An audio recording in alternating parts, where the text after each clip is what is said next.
রমজান মাস নেকি বহুগুণে বৃদ্ধি পাওয়ার মাস, সওয়াব বহুগুণে বৃদ্ধি পাওয়ার মাস।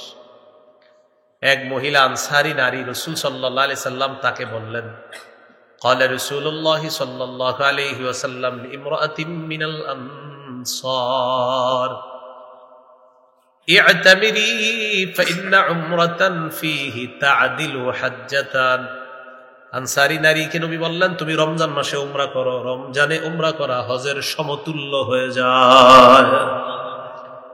রমজানে উমরা করা হজের সমতুল্য হয়ে যায়। আরেক বর্ণনা আছে, উমরাতুন ফি রমাদান কাহাজ্জাতিন মাই, রমজানে উমরা করা আমি নবীর সাথে হজ করার মতো। এই জন্য চান্সটা যাদের সুযোগ আছে নিয়েন, রমজানে উমরার চান্স নেওয়ার চেষ্টা করবেন, যে রমজান মাসে উমরা করবেন। আল্লাহ তৌফিক দান করেন। এই হলো আপনার রমজান মাস কেন শ্রেষ্ঠ। হ্যাঁ, তো রাসূলুল্লাহ সাল্লাল্লাহু আলাইহি সাল্লাম সুন্দর কথা বলেছে। ও এক মহিলাকে বলছে রমজানে উমরা করো, রমজানে উমরা হজের সমতুল্য। তো জিজ্ঞাসা করছে হাদিস কিনা? হাদিস। নবীজি বলছেন রমজানে উমরা আমার সাথে হজ করার মতো। তো এই জন্য রমজানে যাদের সুযোগ হয় উমরা করা, আল্লাহ তৌফিক দান করেন। এই হলো রমজান মাস, নেকির মাস, কোরআন নাজিলের মাস, সওয়াব বহুগুণে বৃদ্ধির মাস। রমজান মাসের প্রথম রাত যখন শুরু হবে, রমজান মাস শুরু হয়ে গেল, পরের দিন রাখবেন আপনি রোজা। আরবিতে সৌম বা সিয়াম বলা হয়। সৌমের আবিধানিক অর্থ হলো আল ইমতিনা, বিরত থাকা। এটা আরেকটা অর্থ হলো কথা বলা থেকে বিরত থাকাকেও সৌম বলা হয়, চুপ, এটাকেও সৌম বলা হয়। যেমন সূরা মারিয়ামে আছে, মারিয়াম আলাইহাস সালাতু ওয়াস সালামের সন্তান ঈসা নবী যখন দুনিয়াতে আসলেন, উনি টেনশনে পড়ে গেলেন, আমার এখন কি হবে, আমি কিভাবে মানুষের সামনে যাব। ইয়া লাইতানি মিত্তু ক্বাবলা হাযা, হায় আমি যদি মারা যাইতাম এই দৃশ্য দেখার আগে। মানে উনি বলতেছে মানুষ আমারে বলবে তোমার বিয়ে হয় নাই, তোমার কোনো খারাপ রেকর্ডও নাই, তোমার ছেলে হইল কিভাবে, আমি এখন কিভাবে মুখ দেখাবো। মারিয়ামের আম্মা টেনশনে আছে।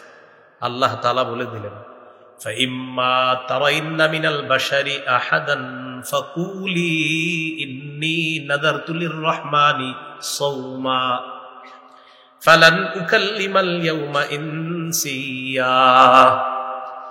ঈসাকে নিয়ে যখন মানুষের সামনে যাবা, যখন কোনো মানুষ দেখবা, তখন তুমি ওই মানুষটা যখন তোমাকে জ্বালাতন করবে, তখন বলবা ইন্নী নাযারতু লিররহমানি সাওমা, আমি রহমানের জন্য কথা না বলার মানত করেছি।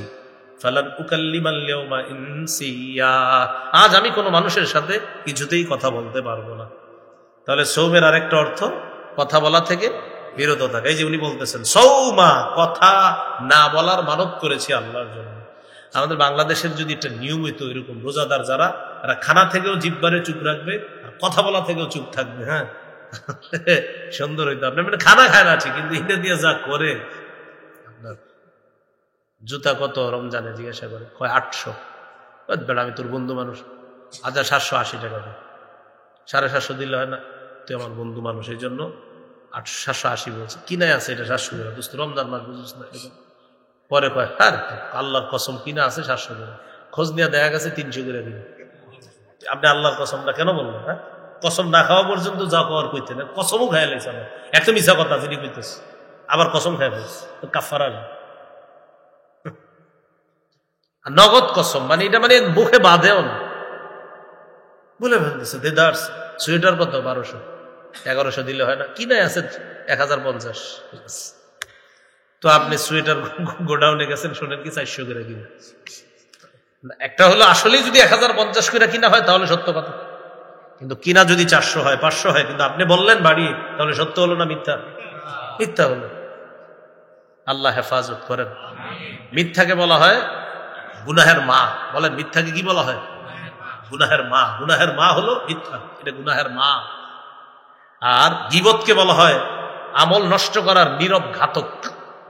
মনে রাখবেন, গুনাহের মা হলো মিথ্যা, আর আমল নষ্ট করার নীরব ঘাতকের নাম হলো গীবত। আর মিথ্যা আর গীবত দুইটা হয় কি দিয়ে? জিহ্বা দিয়ে। এই জন্য বলছিলাম এই নিয়মটা এই দেশে হইলে ভালো হইতো, কথা বলবো না। তো মিথ্যা হয়, গীবত হয়। এখন আসেন, নবীজি বলেন রমজান হলো রমজানের রোজাগুলা হলো জাহান্নাম থেকে বাঁচার ঢাল। যতক্ষণ এই ঢাল ছিদ্র না হবে, রমজানের এই রোজা নামক ঢাল ছিদ্র হয় দুটি অপরাধে, মিথ্যা আর গীবত। তো বলছিলাম মিথ্যা হলো সমস্ত অপরাধের মা, গীবত হলো নীরব ঘাতক, আপনার আমল নষ্ট করার।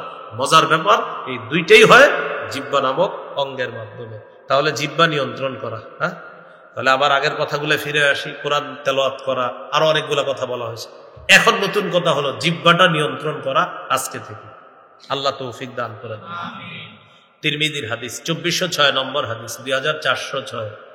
উকবা ইবনে আমির রাদিয়াল্লাহু তাআলা রাসূলুল্লাহ সাল্লাল্লাহু আলাইহি সাল্লামের কাছে জানতে চাইলেন, মান নাজাতু ইয়া রাসূলুল্লাহ, ইয়া রাসূলুল্লাহ, মুক্তির উপায় কি আমি আপনার কাছে জানতে চাই। আল্লাহ নবী বললেন, মুক্তির উপায় অনেকগুলোর মধ্যে উল্লেখযোগ্য উপায় হলো 3টি। মুখস্থ করি, মুক্তির উপায় কয়টি?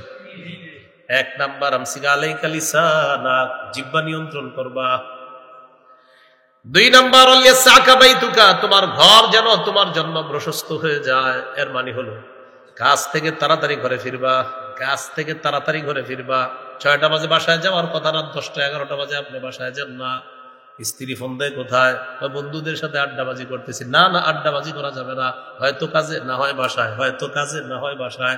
বাসায় থাকবেন, স্ত্রী সন্তান মা বাবার সামনে যে গুনাহগুলো আপনি করতে পারবেন না, বাহিরে থাকলে ওই গুনাহগুলো আপনার জন্য সহজ হয়ে যাবে। নবী বলেন 2 নাম্বার, ঘর যেন তোমার জন্য প্রশস্ত হয়, ঘরে থাকবে। মুক্তির উপায়, ঘরে থাকবে, বেশি বেশি ঘরে থাকবে। বর্তমানে আপনার এই যান্ত্রিক যন্ত্রণাটা আইসা বিবি সন্তান এদের থেকে পুরো আলাদা করে দিচ্ছে। ঘরে গেলেও কি করে জানেন, অভিযোগ আসে, স্ত্রী সন্তানদেরকে সময় না দিয়ে বারান্দা বসে থাকে। আপনার বাচ্চাটার সাথে একটু খেলেন না, একদিন দেখেন ও কত মজা পায়, আরাম পায়। একদিন ওরে বসে পড়ান, সরু সরা রশ্মি দীর্ঘি ইংরেজিতে ABCD, ওর যদি নাও হয় তাও বলবেন সুন্দর হয়েছে, আমার চেয়ে সুন্দর, আসলে সুন্দর হয় না, সে খুশি, মহা খুশি সে। এই ঐতিহ্যগুলো আগে পরিবারে ছিল, এখন আর নাই। এখন থাকবে কিভাবে? ওই যে বাচ্চারে পড়াবে না, ওরে একটা দিয়ে ওই কোনায় বসায় রাখছে, মেয়েরে দিয়ে ওই কোনায় বসায় রাখছে, স্ত্রীও আবার রান্না করতেছে দেখে দেখে। কিভাবে করবে বলেন? কথাগুলা কি বাস্তব কিনা? কিভাবে বলে মহব্বত ভালোবাসা হবে কিভাবে? পারিবারিক বন্ধন গুলা কিভাবে হবে? দেখেন বন্ধনটা কোনায় কোনায় চলে গেল, ছেলে এক কোনায়, মেয়ে আর এক কোনায়, স্ত্রীও রান্না করতেছে দেখে দেখে, আপনিও মোবাইল চালাইতেছেন। তো আপনি যেটা বন্ধনের মধ্যে ছিলেন, কেন স্ত্রী রান্না করতেছে, তার সাথে গিয়ে আপনি রান্নার কাজে দেখেন, আপনি আলুটা আগায়া দেন, আপনি একটু করেন। হাদিসে আসছে আম্মা জান আয়েশা সিদ্দিকা রাদিয়াল্লাহু তাআলা আনহা বলেন, নবীজি ঘরের কাজে আমাদের সহযোগিতা করতেন। তো আপনি কে হয়ে গেছেন যে আপনি ওই কাজে সহযোগিতা করবেন না? এ হলো আমাদের অবস্থা। পারিবারিক বন্ধনগুলা একদম যান্ত্রিক যন্ত্রণাটা শেষ করে দিচ্ছে। আমি এটার নাম দিয়েছি যান্ত্রিক যন্ত্রণা। হ্যাঁ, যান্ত্রিক যন্ত্রণা। আমসিক আলাইকা লিসানাক, জবান নিয়ন্ত্রণ করো। 2 নাম্বার, ওয়ালিয়াসাকা বাইতুকা, তোমার ঘর যেন তোমার জন্য প্রশস্ত হয়, ঘরে থাকবা, স্ত্রীর সামনে থাকবা, মা বাবার সামনে থাকবা, সন্তানের সামনে থাকবা। 3 নাম্বার, অবকি আলা খতিআতি, গুনাহের কথা স্মরণ করে বেশি বেশি কান্নাকাটি করবা। 3টা অভ্যাস তুমি ধারণ করে নাও, মুক্তি তোমার জন্য সহজ হয়ে যাবে। তিরমিজির 2407 নম্বর হাদিস। এই হাদিসটি আমি বলি আর কি, পরামর্শ স্বরূপ বলি যে এই হাদিসটি সবাই প্রতিদিন স্মরণ করবেন, পারলে লিখে রাখবেন, পকেটে রেখে দিবেন আর দেখবেন। ক্বালা রাসূলুল্লাহ সাল্লাল্লাহু আলাইহি ওয়াসাল্লাম, ইযা আসবাহা ইবনু আদামা ফাইন্নাল আযা কুল্লাহা তুকাফফিরুল লিসান। আদম সন্তান যখন সকালবেলা ঘুম থেকে ওঠার পর সমস্ত অঙ্গ প্রত্যঙ্গগুলা জিহ্বারে ডাক দেয়। পা জিহ্বাকে ডাক দেয়, হাত জিহ্বাকে ডাক দেয়, কান চোখ নাক সবাই জিহ্বাকে ডাক দিয়ে বলে, ও জিহ্বা। জিহ্বাকে ডাক দিয়ে কায় মনোবাক্যে সমস্ত অঙ্গ প্রত্যঙ্গ গুলো বলে, ও জিহ্বা, ইত্তাকিল্লাহ ফিনা, তুমি আমাদের ব্যাপারে আল্লাহকে ভয় করো, তুমি আমাদের ব্যাপারে আল্লাহকে ভয় করো। ফাইন্নামা নাহনু বিকা, আমরা তোমার দ্বারা নিয়ন্ত্রিত। হাত পা অন্যান্য অঙ্গ প্রত্যঙ্গ জিহ্বাকে বলে, ও জিহ্বা, তুমি আমাদের ব্যাপারে আল্লাহকে ভয় করো, আমরা তোমার দ্বারাই নিয়ন্ত্রিত। ফাইন ইস্তাকামতা ইস্তাকামনা, তুমি যদি সোজা থাকো আমরা সোজা। ওয়া ইন ইআওয়াজাজতা ইআওয়াজাজনা, তুমি বাঁকা হয়ে গেলে আমরাও বাঁকা। তাহলে বলেন তো, রমজান নামক ওই যে রোজা রাখবেন, রোজা নামক ঢাল ছিদ্র হয় কয় অপরাধে? এক নাম্বার মিথ্যা, 2 নাম্বার গীবত। মিথ্যা গীবত হয় কিসের মাধ্যমে? জিহ্বা। জিহ্বা নামক এই অঙ্গটাকে বস মানে কারা? সব অঙ্গ, সমস্ত অঙ্গগুলা বস মানে জিহ্বাকে। জিহ্বা তুমি বস, তুমি ঠিক থাকলে আমরা ঠিক, তুমি বাঁকা হলে আমরা বাঁকা, সবাই। তিরমিজির 2408 নম্বর হাদিস, 2408। قال رسول الله صلى الله عليه وسلم من يتكفل لي ما بين لحييه وما بين رجليه اتكفل له بالجنه। কোন ব্যক্তি যদি দুটি অঙ্গের নিশ্চয়তা আমাকে দিয়ে দেয়, 1 নাম্বার 2 চোয়ালের মাঝে জিহ্বা আর 2 রানের মাঝে লজ্জাস্থান, এই 2টা দিয়ে সে অপরাধ করবে না, এটার নিশ্চয়তা যদি আমাকে দিয়ে দেয়, আমি নবী তাকে জান্নাতে নেওয়ার জিম্মাদার হয়ে যাব। তিরমিজির 2409 নম্বর হাদিস, قال رسول الله صلى الله عليه وسلم من وقاه الله شر ما بين لحييه وما بين رجليه دخل الجنة। কোন ব্যক্তিকে যদি আল্লাহ মুখের অপরাধ আর লজ্জাস্থানের অপরাধ থেকে হেফাজত করে বাঁচায়, সে মরবে, জান্নাতে প্রবেশ করবে। তিরমিজির 2410 নম্বর হাদিস, 2410। এই হাদিসের বর্ণনাকারী সুফিয়ান রাদিয়াল্লাহু তাআলা তিনি বলেন, আমি রাসূলুল্লাহ সাল্লাল্লাহু আলাইহি সাল্লামকে জিজ্ঞাসা করলাম, হাদিসনি বিআমরিন আ'তাসিমু বিহি ইয়া রাসূলুল্লাহ, হুজুর আমারে এমন কিছু বলেন যেটা আমি মজবুত ভাবে আঁকড়ে ধরে থাকতে পারি। নবীজি বললেন, কুর রাব্বি আল্লাহ, তুমি বলো আমার রব আল্লাহ। কি বলছেন? তুমি বলো আমার রব আল্লাহ। সুম্মা ইসতাকিম, এই কথার উপর অটল থাকো। তুমি বলো আমার রব আল্লাহ, আর এই কথার উপর তুমি অটল থাকো। এবার সাহাবী একটা প্রশ্ন করলেন, যেটা আমার আপনার জন্য অতীব জরুরি প্রশ্ন। সাহাবী নবীজিকে বললেন, মা আখওয়াফু মা তাখাফু আলাইয়া ইয়া রাসূলুল্লাহ, হুজুর আমার সবচেয়ে বিপজ্জনক বিষয় কোনটা মনে করেন আপনি? আমার ব্যাপারে আপনি সবচেয়ে বিপজ্জনক বিষয় কি মনে করেন?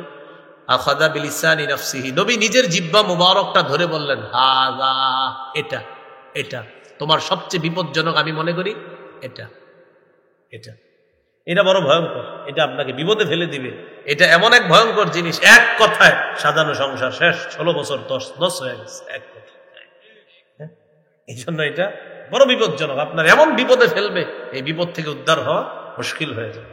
আল্লাহ বুঝার তৌফিক দান করেন। না এটা হাসির ছলে নিবেন না, এটা উপদেশ গ্রহণ করেন যে আসলে ভয়ঙ্কর। তিরমিজির হাদিস 2616 নম্বর হাদিস, 2616। হাদিসের বর্ণনাকারী মুআজ ইবনে জাবাল রাদিয়াল্লাহু তাআলা তিনি বলেন, নবীজির সাথে এক সফরে ছিলাম। সফরে নবীর কাছাকাছি হওয়ার পর আমি নবীজিকে প্রশ্ন করলাম, আখবিরনি বিআমালিন ইউদখিলুনিল জান্নাতা ওয়া ইউবাঈদুনি মিনান নার। ইয়া রাসূলুল্লাহ, আমাকে এমন কিছু আমল বলেন যে আমল আমাকে জান্নাতে প্রবেশ করাবে আর জাহান্নাম থেকে দূরে রাখবে। নবীজি জবাব দিলেন, লাকাদ সাআলতানি আন আযীম ওয়া ইন্নাহু লাসিরুন আলা মান ইয়াসসারাহুল্লাহু আলাইহি। তুমি আমাকে কঠিন একটা প্রশ্ন করছো, তবে এই প্রশ্নটা তাদের জন্য সহজ, আল্লাহ যাদের জন্য সহজ করে দেয়। কঠিন একটা প্রশ্ন করেছো, তবে প্রশ্নটা তাদের জন্য সহজ, যাদের জন্য আল্লাহ সহজ করে দেয়। তো রাসূলুল্লাহ সাল্লাল্লাহু আলাইহি সাল্লাম বললেন, তা'বুদুল্লাহ লা তুশরিকু বিহি শাইআ, আল্লাহর ইবাদত করবা, শিরিক করবা না।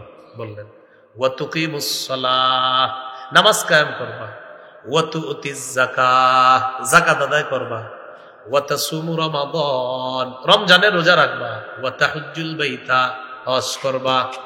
নবীজি বলে দিলেন, ইবাদত করবা, নামাজ পড়বা, হজ করবা, যাকাত দিবা, আর তুমি রমজানের রোজা রাখবা। এই 5টা কথা বললেন। বলার পর বললেন, আলা আদুল্লুকা আলা আবওয়াবিল খাইর, আমি কি তোমাকে কল্যাণের দরজা সমূহের কথা বলবো না? এবার নবীজি বললেন, কল্যাণের অনেকগুলা দরজার মধ্যে উল্লেখযোগ্য দরজা হলো 3টা। 1 নাম্বার আস-সাওমু জুন্নাহ, 1 নাম্বার রোজা কল্যাণের দরজা। 2 নাম্বার আস-সাদাকাতু তুতফিউল খাতিআতা কামা ইউতফিউল মাউন নার, সদকা কল্যাণের দরজা। সদকা গুনাহকে এমন ভাবে মিটিয়ে দেয় যেমন পানি আগুনকে নিভিয়ে দেয়, সদকা গুনাহকে ধুয়ে মুছে সাফ করে। এটা কল্যাণের দরজা। 3 নাম্বার ওয়াসালাতুর রাজুলি মিন জাওফিল লাইল, রাতের বেলায় তাহাজ্জুদ নামাজ পড়া। রাতে কি পড়া? তাহাজ্জুদ নামাজ পড়া। 3টা কল্যাণের দরজা। এরপরে নবী বললেন, আলা উখবিরুকা বিরাসিল আম, আমি কি তোমাকে সব জিনিসের মূল কোনটা বলবো না? ওয়া আমুদিহি, সব জিনিসের খুঁটি কোনটা বলবো না? ওয়া দিরওয়াতি সানামি, সব জিনিসের চূড়ান্ত শিখর কোনটা বলবো না? নবী বললেন রাসুল আমরি আল ইসলাম, মূলের নাম হলো ইসলাম। ওয়া আমুদুহু আস-সালাহ, খুঁটির নাম হলো নামাজ। ওয়াদিরওয়াতু সানাবিহি আল জিহাদ, চূড়ান্ত শিখরের নাম হলো জিহাদ। কি বলেন তো? জিহাদ। তাহলে সর্বোচ্চ শাখা কি? জিহাদ। মূলের নাম ইসলাম, খুঁটির নাম নামাজ। এই সবগুলা বইলা নবীজি বললেন, আলা উখবিরুকা বিমালাকি যালিকা কুল্লিহি, এই যে তোমাকে এতগুলা ওয়াজ করলাম, নামাজের কথা বললাম, রোজার কথা বললাম, হজের কথা বললাম, যাকাতের কথা বললাম, কল্যাণের দরজা সমূহের কথা বললাম, সৎকার কথা বললাম, আমি কি তোমাকে সবগুলার সার নির্যাস বলবো না? এটাই তো আসল। এই সবগুলার সার নির্যাস তোমাকে বলবো না? সাহাবী অবাক, এতগুলা ওয়াজ করছে নবীজি, এখন বলতেছে সার নির্যাসটাই নাকি বাকি। নবীজি জিব্বা ধরলেন, ধরার পর বললেন, কুফা আলাইকা হাযা, এটা নিয়ন্ত্রণ করবা, সব ঠিক থাকবে। তোমার নামাজ, রোজা, হজ, যাকাত সব ঠিক থাকবে, এটা নিয়ন্ত্রণ করবা। সাহাবী বললেন, ইন্না লামুআখাযুনা বিমা নাতাকাল্লামু বিহি ইয়া রাসূলুল্লাহ, হুজুর কথার কারণে আল্লাহ আমাদেরকে ধরবে? নবী বললেন, হাল ইয়াকুবুন নাসা ফিন নারি আলা ওয়ুজুহিহিম আও আলা মানাখিরিহিম ইল্লা হাসাইদু আলসিনাতিহিম, বেশিরভাগ মানুষ মাথাটা নিচে আর পা উপরের দিকে দিয়ে জাহান্নামে নিক্ষেপ করা হবে শুধু জিহ্বার অপরাধের কারণে। রোজা ছিদ্র হয় কয় অপরাধে? মিথ্যা গীবত। মিথ্যা গীবত হয় কি দিয়ে? বেশিরভাগ মানুষ জাহান্নামে যাবে কোন অঙ্গের কারণে? জিহ্বা। সওমের আবিধানিক অর্থ হলো কথা বলা থেকে বিরত থাকা। মনে আসেনি? এটা বলতেছিলাম, সওমের একটা অর্থ হলো কথা বলা থেকে বিরত থাকা। তো যাই হোক, রমজান মাসে জিহ্বাটাকেও নিয়ন্ত্রণ করার চেষ্টা করা। আল্লাহ তৌফিক দান করেন। খুব সংক্ষেপে মনে রাখবো, রমজানের রোজা ফরজ হয়েছে 4টি ধাপে। বলেন কয় ধাপে? একটু বলেন তাহলে মনে থাকবে। বলেন, অভ্যাস 2, আদেশ 3, ফরজ, ধনীদের জন্য একটু ছাড়। বলেন 4, ফরজ কোনো ছাড় নাই। 3 নাম্বার ফরজ, তবে ধনীদের জন্য একটু সুযোগ ছিল। আর 4 নাম্বার ধনী গরিব আর কোনো সুযোগ নাই, এখন সবার উপর ফরজ। এই 4টি ধাপে রমজানের রোজা আল্লাহ ফরজ করছে। প্রথম কি ছিল? অভ্যাস। তিরমিজির হাদিস, 761 নম্বর হাদিস। আবু যর গিফারি রাদিয়াল্লাহু তাআলা আনহু কে রাসূলুল্লাহ সাল্লাল্লাহু আলাইহি সাল্লাম বললেন, আবু যর, ইদা সুমতা মিনাশ শাহরি সালাসাতা আইয়াম ফাসুম 13 ওয়া 14 ওয়া 15। তুমি যদি প্রতি মাসে 3টা রোজা রাখতে চাও তাহলে 13, 14, 15 এই 3 দিন রোজা রাখবা। তুমি যদি প্রতি মাসে 3টা রোজা রাখতে চাও, যদি চাও, অভ্যাস, মন চাইলে রাখবা। 13 কথা মনে রাখবেন, হাদিসে আছে রাসূল সাল্লাল্লাহু আলাইহি সাল্লাম বলেন, মান সামা সালাসাতা আইয়ামিন মিন কুল্লি শাহরিন, কেউ যদি প্রতি মাসে 3টা রোজা রাখে, আরবি মাসের 3টা রোজা রাখবেন, এর মানে 3, 11, 33টা রোজা। কানা কামান সামাদ দাহরা, সে যেন ওই ব্যক্তির মতো হয়ে গেল যে সারা বছর রোজা রাখছে। 3, 11, 33টা রোজা। এই অফারটা যদিও শাওয়াল মাসে আছে।